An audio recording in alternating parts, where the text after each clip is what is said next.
Bom, a temática da resistência no Brasil vem sendo muito discutida em termos da historiografia, né, da história do Brasil e da narrativa histórica que se constrói sobre a nossa história recente, sobretudo, a partir de uma memória social que compreende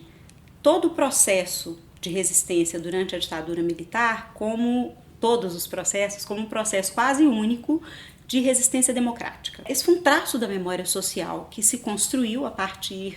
da redemocratização, do processo de redemocratização, e que mais diz sobre o processo de redemocratização ele mesmo, sobre aquilo que se pretendia construir ali nos anos 80, 90, início do século XXI, do que sobre os próprios processos de resistência mesmo durante a ditadura militar. O que eu quero dizer com isso? A resistência das culturas políticas de esquerda durante a ditadura militar não era única, não era unívoca, não era só democrática, e isso é uma crítica que a historiografia à ditadura militar vem fazendo já há cerca de 20 anos, e relacionava-se a uma série de projetos sociais, muitos deles anteriores ao golpe de 1964, que eram projetos sociais, projetos de construção de tipos de sociedade. Parte dessa resistência, talvez, possa ser compreendida, inclusive, como uma resistência não exatamente de esquerda.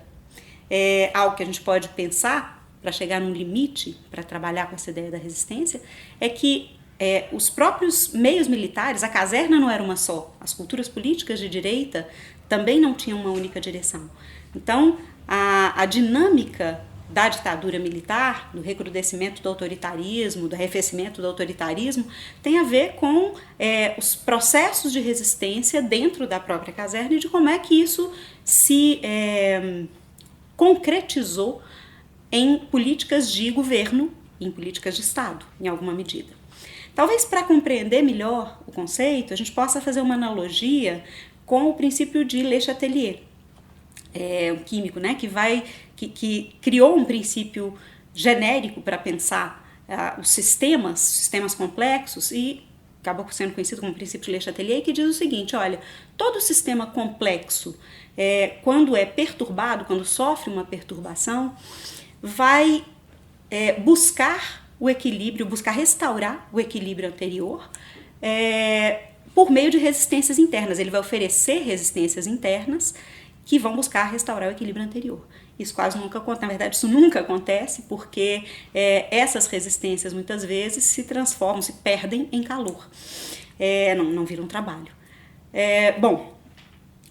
a gente pode pensar talvez nesses processos de resistência durante a ditadura militar brasileira dessa forma. Muitos deles são processos que buscavam restaurar equilíbrios anteriores.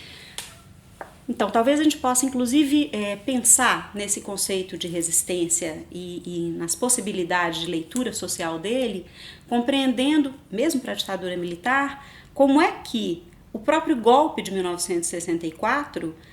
pode ser visto como um processo de resistência das elites não apenas militares, mas civis no Brasil, que buscavam restaurar um equilíbrio anterior ao do governo Jango, onde vários grupos engajados politicamente, à esquerda e à direita, mas mais à esquerda, é óbvio, ameaçaram o equilíbrio do sistema brasileiro dominado por essas elites. Então, a resistência a essas ameaças, a uma ação crescente das culturas políticas de esquerda que poderia vir a reverberar numa sociedade mais igualitária e menos dominada por essas elites, gera uma série de resistências que acaba culminando no golpe de 1964 e na instalação de uma ditadura que dura mais de 20 anos. Um exemplo legal para isso talvez seja pensar nas marchas da família pouquinho antes do golpe de 1964. São uma forma de engajamento das direitas, das culturas políticas de direita, contra o governo Jango. Começam dessa forma, com uma resistência contra o governo Jango.